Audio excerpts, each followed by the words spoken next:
Hi guys, we're looking at the ISEB 13 plus biology lesson 8 and today it's respiration.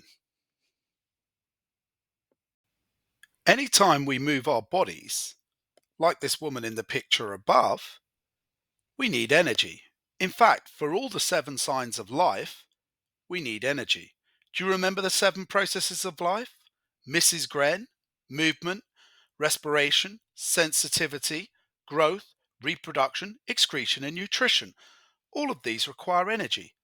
But how do we get energy? Well, we take the glucose from what we eat and we add it to the oxygen that we breathe in. And this produces waste carbon dioxide gas and water as another waste product. But it also produces lots of energy. And we call this process aerobic respiration. Why aerobic? Well, that'll be because it uses oxygen. And where does this aerobic respiration happen? Well, this chemical reaction occurs in our mitochondria. You might remember from the lesson on cells that the mitochondria are one of the organelles or cell structures within the cytoplasm of our cell. So why do we breathe harder when we're exercising? Well, we need more energy to move our muscles, and therefore we need more oxygen so we can make more energy by aerobic respiration.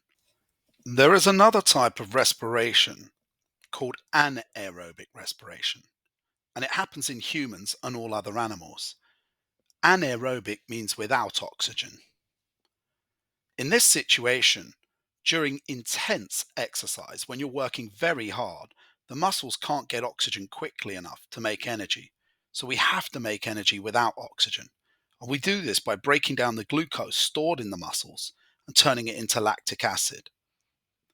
It only makes a little energy compared to aerobic respiration, but in emergencies and during extreme exercise, it's needed. Lactic acid is toxic and makes the muscles feel sore and tired. Now, it's not just animals that do anaerobic respiration. Yeast is a fungi, a microorganism. Like all living things, it requires energy. Yeast can also respire without oxygen. However, yeast does not make lactic acid, the toxic waste product. Instead, when yeast does anaerobic respiration, it takes glucose and breaks it into ethanol and carbon dioxide. Ethanol is an alcohol, and us humans can use this to make alcoholic drinks. We use yeast to make alcoholic drinks. But we can also use the fact that yeast give off carbon dioxide, which is a gas, and we can use this to make bread rise. When baking bread, we add yeast. Now I've got another video that covers this, and you can check that out here. I've also got another video that covers anaerobic respiration in humans and lactic acid, and you can also check that out. Now, anaerobic respiration is a little different than aerobic. It occurs in the cytoplasm rather than the mitochondria. Now, I hope this has been helpful. Check out the other videos on the 13 plus, and let's get to the marks, guys. Thank you for watching.